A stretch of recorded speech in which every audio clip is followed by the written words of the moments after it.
ज्यादा नहीं, आधे घंटे के लिए हम इसको फ्लाइट मोड पे रख सकते हैं।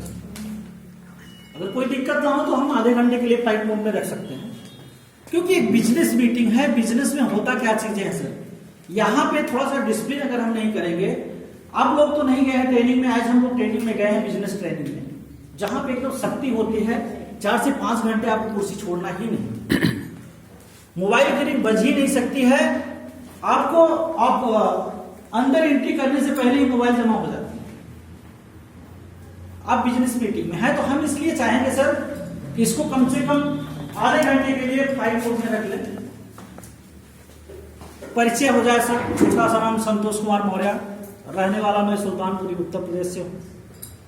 और इस बिजनेस को अगर बात किया जाए तो 14 साल पहले बिजनेस हमको मिला सर, 14 साल पहले। और आपको बता दें सर, इस बिजनेस से इतना ज्यादा चिढ़ थी, कारण क्या था कि थोड़ा पढ़े लिखे लोगों को ईगो प्रॉब्लम होता है। क्या होता है सर?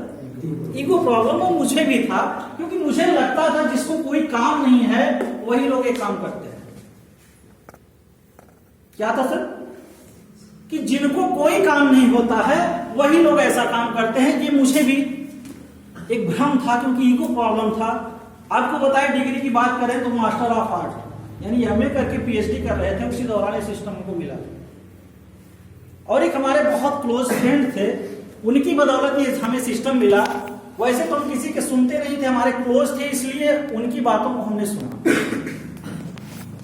सुनने के बाद ये मुझे समझ में आया, नो डाउट कि बहुत बड़ी इंडस्ट्री है और आने वाले समय का बहुत बड़ा परिवर्तन है। आज के 14 साल पहले हमने इसको भांप लिया था। 2006 में हमने इसको शुरुआत किया। 6 साल बड़ी शिद्दत के साथ इस सिस्टम को किया। और बहुत हमारे पुराने साथी भी हैं, बहुत सारे लोग नए भी हैं।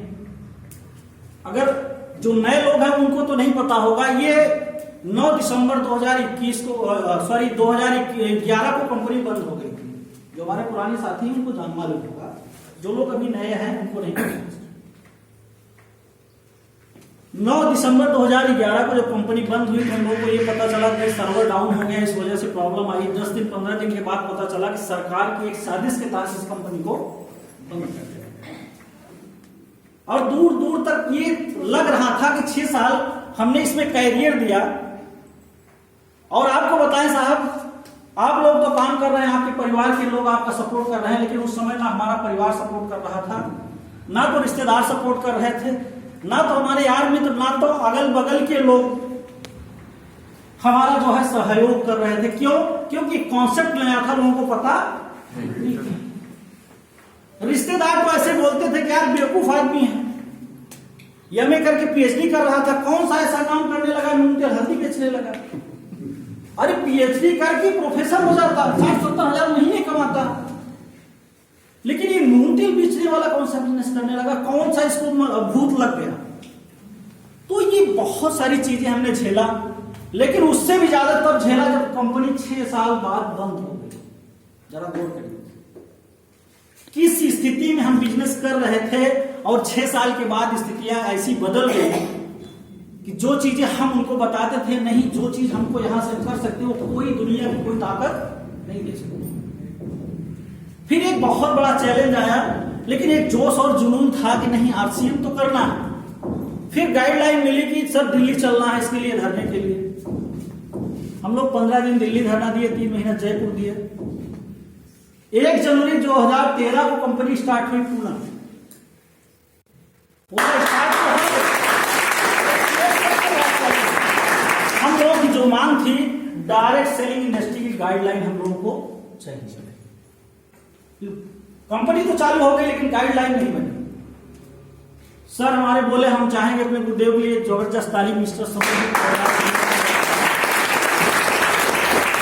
ये लोग बोले कि संतोष जी काम करिए। हमने कहा सर अभी काम नहीं करें, क्योंकि 6 साल हमने गवाया है, अभी तो घर के ताने सुने हैं रिश्तेदारों के, अभी वो ताकत नहीं रह गई है कि फिर से सुना जाए। कारण क्या है कि आज अगर हमने इस काम को फिर से किया, कोई सरकार आई 5 साल बाद फिर यही कंडीशन कर देगी तो हम कहीं के नहीं होंगे।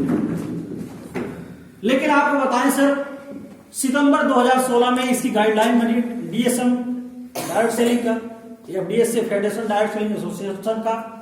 हमने 2016 में गाइड बनने के बाद नवंबर 2016 में सर को कॉल किया कि सर सिस्टम शुरू हो चुका, अब हम करना चाहते हैं। हमने इसका रजिस्ट्रेशन किया और सीखना शुरू किया सर। सीख करके इस काम को शुरुआत किया। हम ये चाहेंगे कि इतने हमारे नए साथी हैं सर, जरा हाथ उठाएंगे क्या?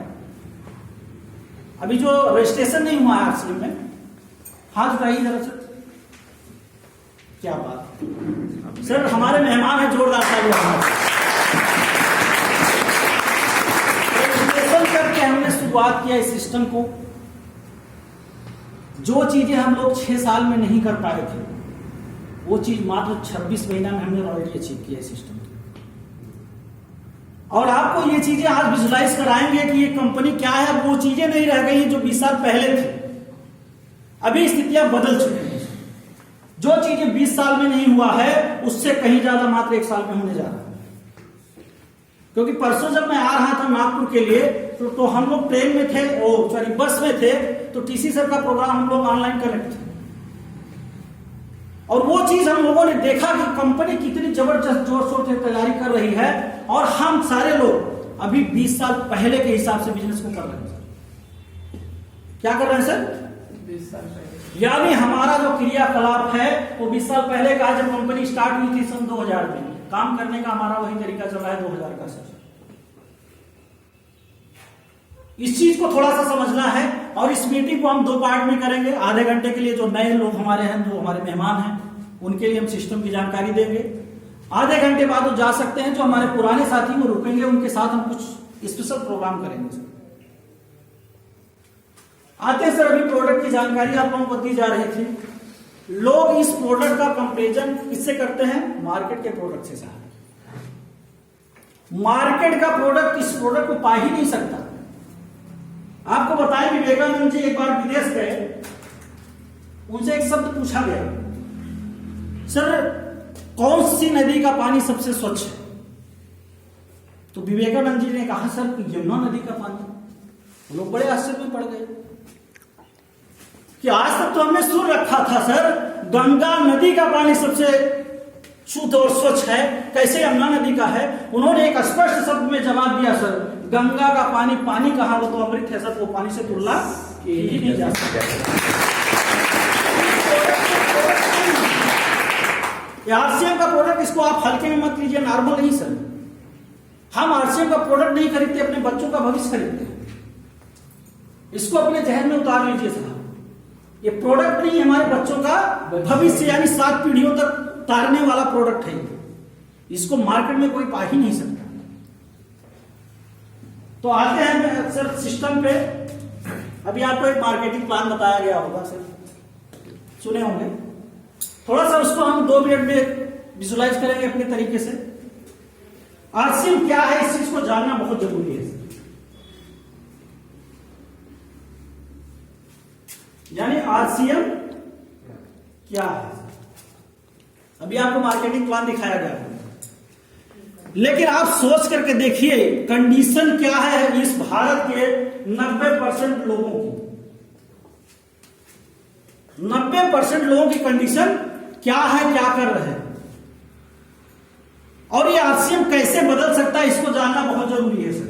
अभी एक प्लान आपको दिखाया गया, यहां कंपनी है और हम आप यहां क्या है सर?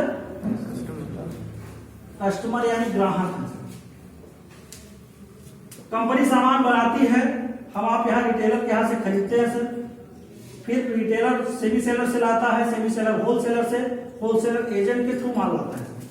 ये पूरी कड़ी में नहीं, लेकिन सर जानिए इसमें 2 कड़ी है, एक बनाने वाले और बेचने वाले और एक खरीदने वाले।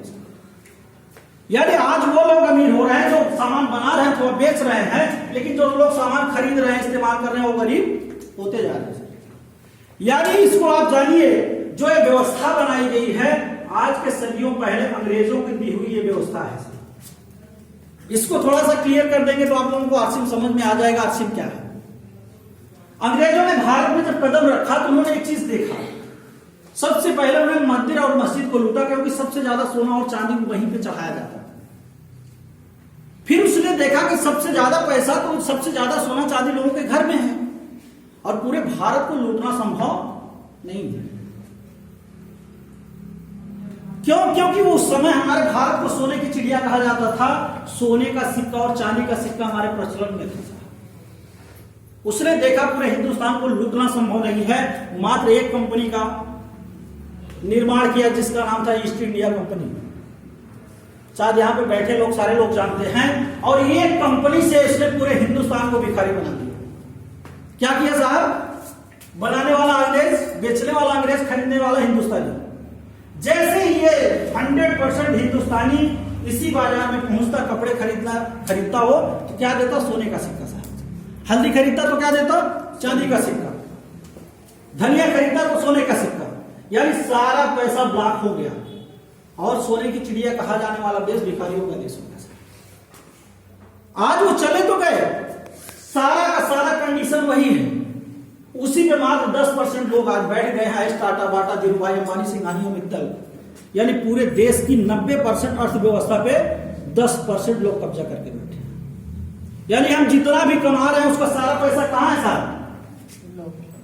क्यों? क्योंकि जैसे हम कमाते हैं हल्दी, मिर्चा, धनिया, ब्रश, मंजन, यानी सारी चीजें हम बाजार में ही पहुंचते हैं और सारा पैसा ब्लॉक हो जाता है। और ये छोटा मोटा पैसा नहीं है। अभी सर ने बताया 45% पैसा। क्या है सर? कहने में बहुत हल्का लगता है, लेकिन इसका कैलकुलेशन करके आप देखिए तब आपको समझ में आएगा क्या चीज है।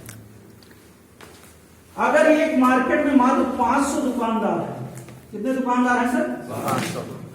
और इसकी अगर क्राइटेरिया आप देखेंगे चारों तरफ की, लगभग 50,000 लोग इस 500 दुकान से सामान की खरीदी करते हैं। कितने करते हैं साहब? 50,000 घर करते हैं केवल इस 500 दुकान से। आप अंदाजा लगाइए।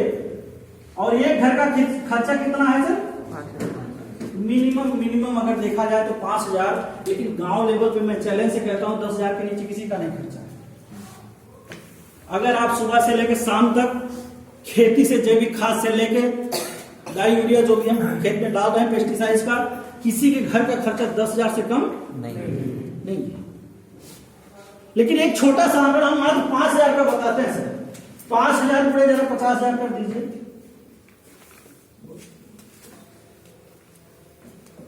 कितना हुआ सर?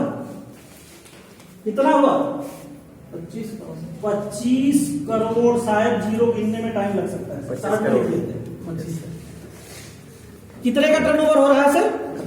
25 करोड़ का टर्नओवर इस 500 दुकान से हो रहा है। ये क्या 500 लोग कभी गरीब होने वाले हैं क्या? कभी गरीब होने वाले हैं सर? यानी सोच करके देखिए, ये 25 करोड़ रुपए का टर्नओवर 500 दुकान से हो रहे हैं। गरीब ये 50,000 लोग होने वाले हैं। 500 लोग कभी गरीब होने वाले नहीं। और ना इनकी आने वाली पुश्ते ही गरीब होने वाली। और ये 45% पैसा, अगर 25 करोड़ का 45% पैसा आप निकालेंगे तो कितना पैसा होता मालूम है सर? 10 करोड़ रुपया। ये वापस कहां आना है? यानी 50,000 घरों में आना है साहब। तो क्या आर्थिक आजादी आएगी कि नहीं आएगी सर? यस। आएगी कि नहीं आएगी? yes। यानी 10 करोड़ रुपया अगर हम केवल दुकान चेंज कर दे, ये 50,000 घर लोग, 10 करोड़ रुपया 50,000 घर में आना साहब। कोई नया काम नहीं, ऑलरेडी सारा काम कर रहे हैं केवल दुकान बदलने से। और ये 45% पैसा नॉर्मल पैसा नहीं, बहुत बड़ा पैसा है। क्लियर हुआ सर? यस।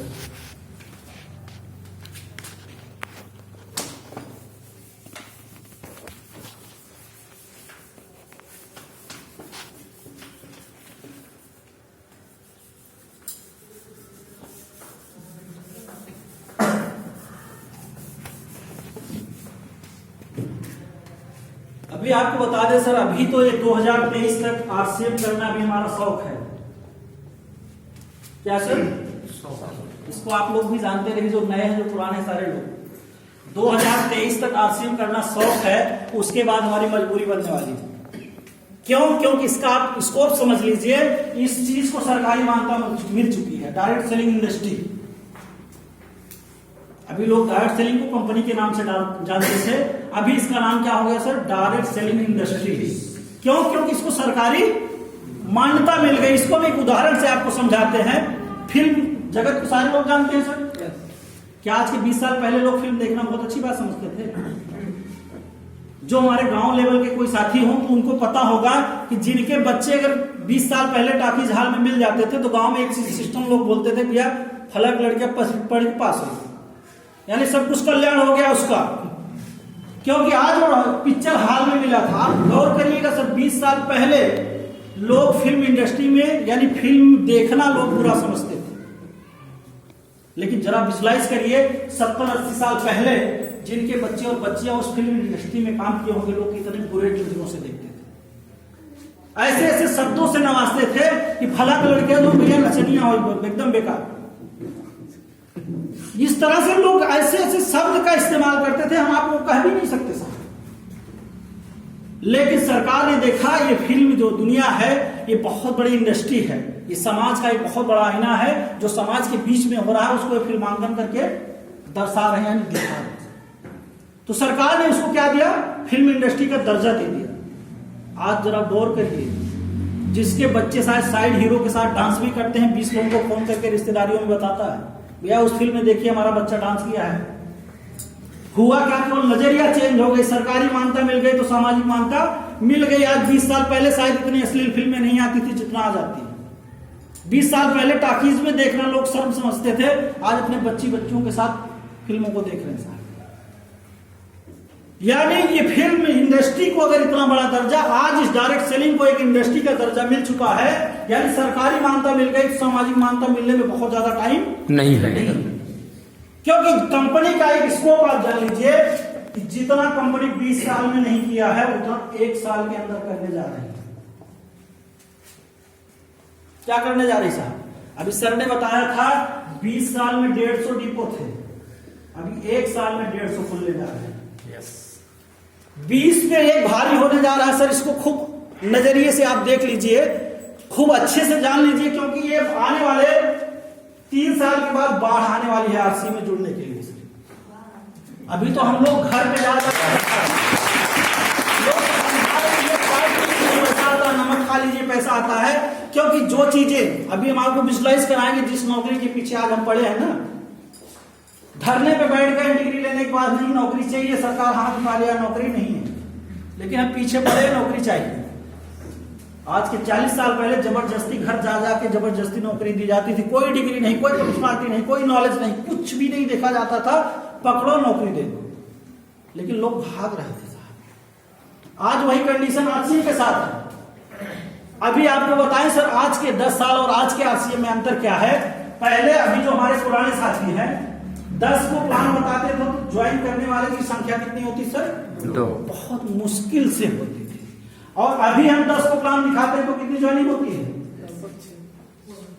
कितनी होती है सर? करीब 8 हो सकती है लगभग। अगर हम सही प्लान दिखाए तो 8 से ज्यादा, यानी जो रिजल्ट है वो 80% क्रॉस कर चुका है साहब। और ये मात्र 20 साल का है। अभी 3 साल में आप 10 को प्लान नहीं दिखाएंगे, सिर्फ 10 को दिखाएंगे ना, 20 ज्वाइन करने के लिए आ जाएंगे। जो साइड में बगल के बैठ के देख रहे होंगे वो भी बोलेंगे सर पहले मेरी ज्वाइनिंग लगा दो। तो क्या मैं बताऊं सर,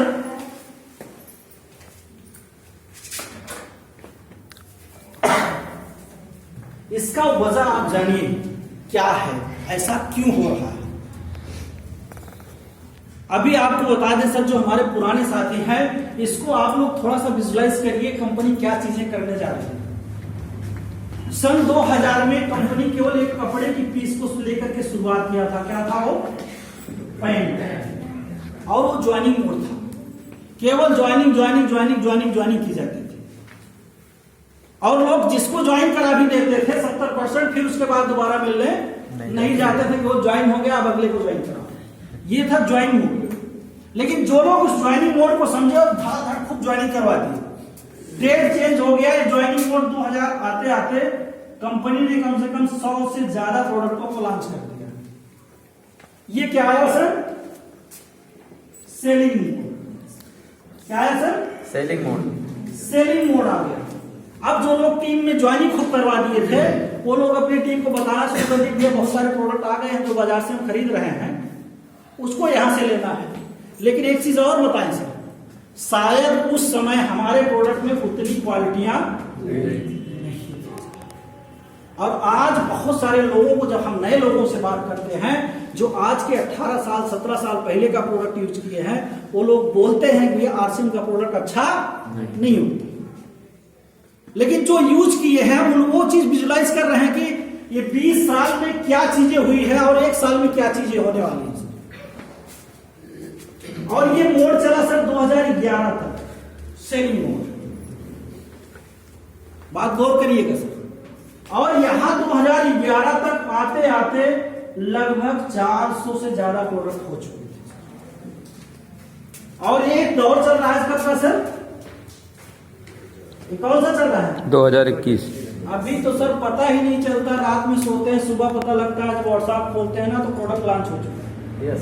यस सर, लोग मीटिंग से छूटे तो व्हाट्सएप पे आया कि सर आ गया कुरकुरे, और ऐसा कुरकुरे आ गया, वो सॉरी आपका ये चिप्स, ऐसा चिप्स आ गया कि जो तेल में तला ही नहीं गया, केवल भुना गया। सोच के यानी जहां तक अभी हम आप कल्पना नहीं कर चुके हैं, अभी हम सोच रहे हैं ये चीज आने वाला है, शायद टीसी बाबा तैयार भी कर चुके हैं। कंपनी को आप देखिए अभी क्या चीजें होने वाली है, लेकिन क्या करना है, हम आपको फास्ट तैयारी करना है। कंपनी तो सब कुछ करेगी, बहुत सारे प्रोडक्ट्स लाएंगे, बहुत सारे लोग आरसीएम में कामयाब होंगे, लेकिन उस कामयाब की श्रेणी में हमारा नंबर कहां होगा ये हम आपको तय करेंगे। सब कुछ होगा, सारी चीजें, लेकिन अगर समय के साथ हम नहीं चलेंगे तो बहुत पीछे रह जाएंगे। इस चीज को समझिए, यानी आज वो चीजें नहीं रह गई हैं जो 20 साल पहले थी। अभी तक सर पिकअप सेंटर के कितने जो अभी आंकड़े आते थे कि पिकअप सेंटर पूरे भारत में कितने हैं? 1073 करीब है सर जी, लगभग 12,000 के आसपास आते थे। 10,073, 12,000 के आसपास, 10 से 12,000 आंकड़े आते थे। अभी आप गौर करिए कितने हो रहे हैं सर, बहुत बड़ा। नेट खोल के देखिए, जिन जिलों में 20 था 50 हो चुका है। आज आप खोल के देखेंगे 10 पिकअप सेंटर है, 10 दिन के बाद खोलेंगे तो 15 पिकअप, सर इतना तगड़ा काम हो गया। अभी तो आप लोगों के यहाँ नहीं दिख रहा है, हमारे एरिया में आप आ जाइए, आपको पिकअप सेंटर खोलने के लिए सोचना पड़ेगा किस बाजार में हम पिकअप सेंटर खोलें साहब।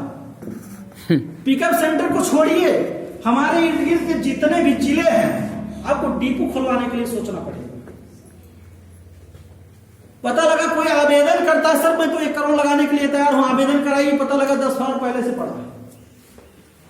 ये चीज साहब क्या है, अभी हम आप नहीं देख पा रहे हैं, लेकिन पैसे वाले लोग इस चीज को बहुत बारीकी से समझ चुके हैं सर, बहुत ही बारीकी से। क्योंकि वो करोड़ रुपया लगा के साथ सबसे ज्यादा टेंशन उधारी में